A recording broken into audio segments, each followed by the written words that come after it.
certainly can be performed in a church service. Well, regardless, you're bringing people to Our Lady who, during these times, Our Lady of Guadalupe is one of our most powerful intercessors. She's, she was pregnant during that apparition, and that is one of the icons made without hands that we have in our faith. Okay, here. now I didn't know any of that. That's very interesting. I was specifically moved to read this book, which had that picture. And I'm sure that's why.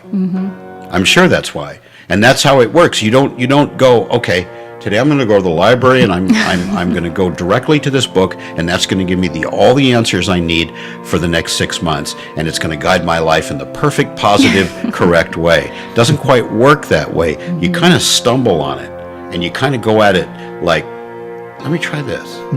Let me try that. And then you look back and you see how God has weaved it for you. And then you look back and you see how God has weaved it for you, but He also gives you mile markers. Right. He also gives you signs. And one of the signs I had before I came here was, I live in Southern California, and then one day I probably saw 4 or 5 cars with Ohio license plates.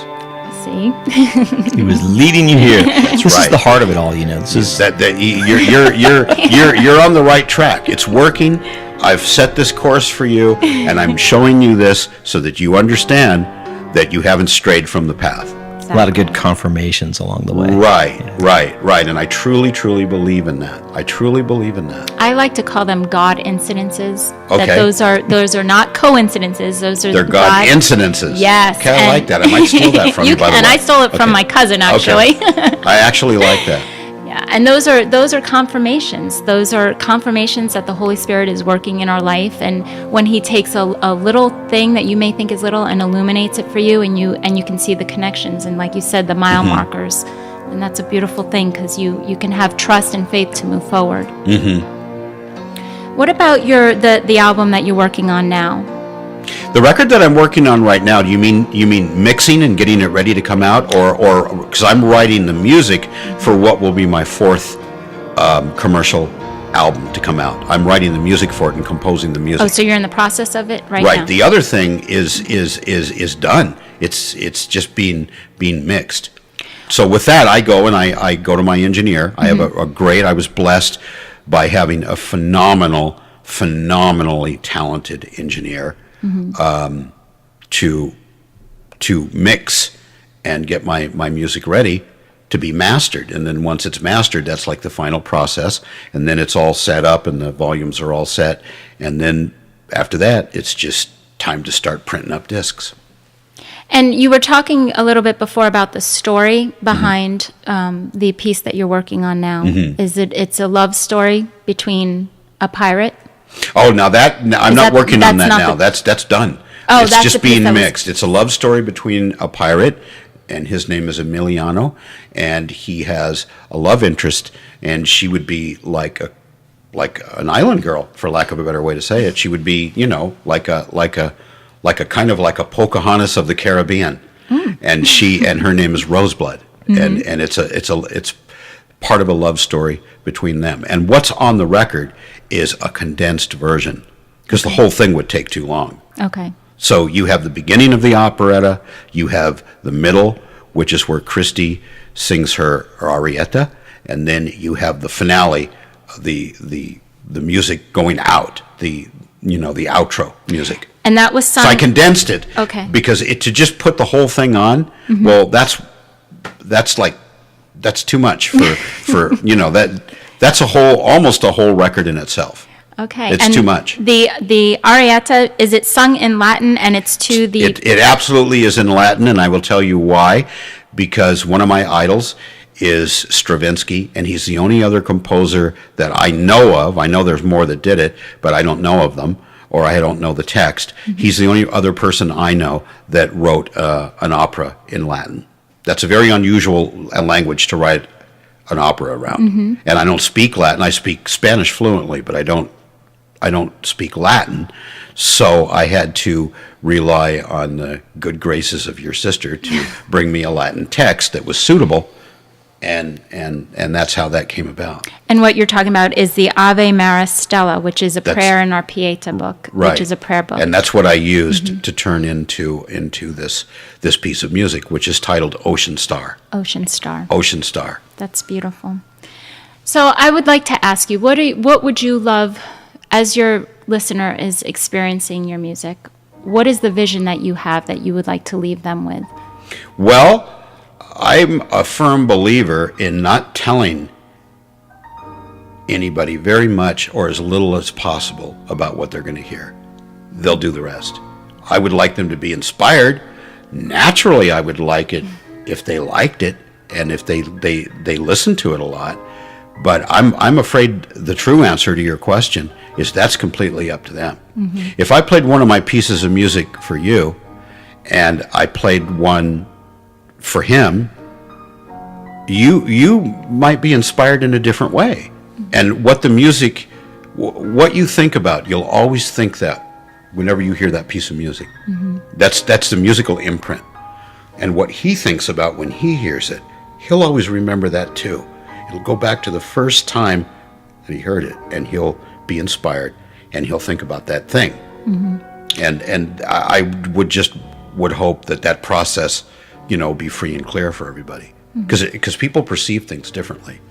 Yeah, and I agree with that. We spoke a little bit about some of the major classical composers that wrote music for sacred music for our faith, and we had Beethoven and Mozart, and what I believe is that God uses music, sacred music, like we have sacred scripture, to open up the door so that He can speak to you and speak to the soul.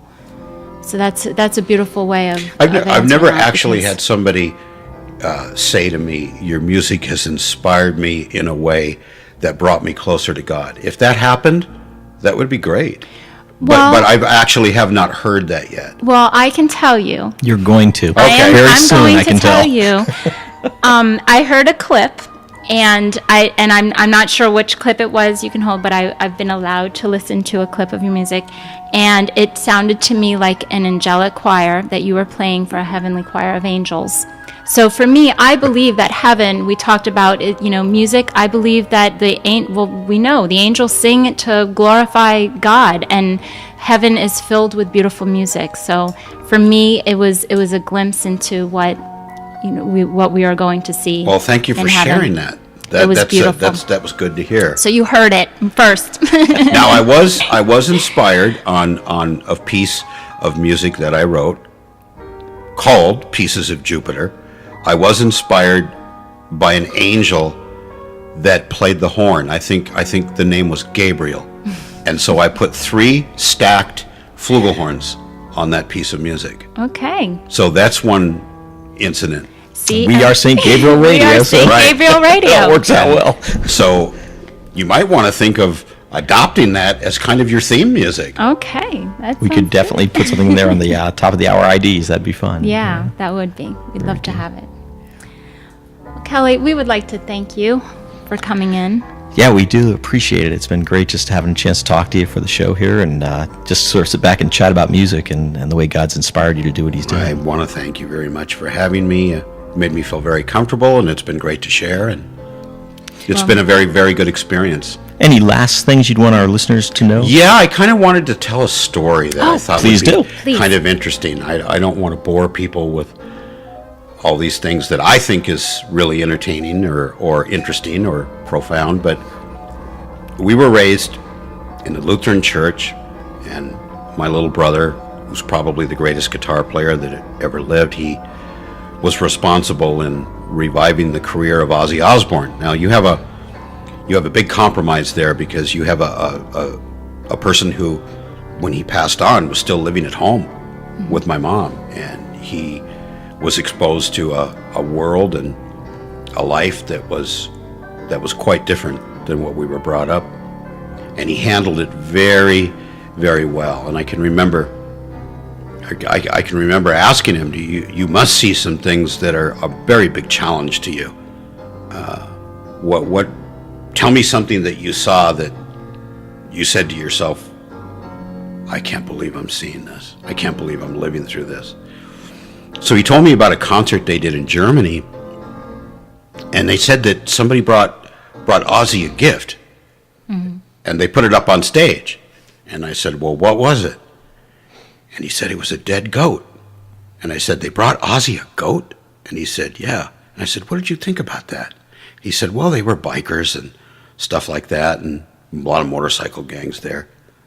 And he said, I don't know how I got here. I don't know how I got to this. He goes, what a journey this has been. What a different thing this is than all the stuff that we learned when we were kids. But it actually made him stronger in his faith.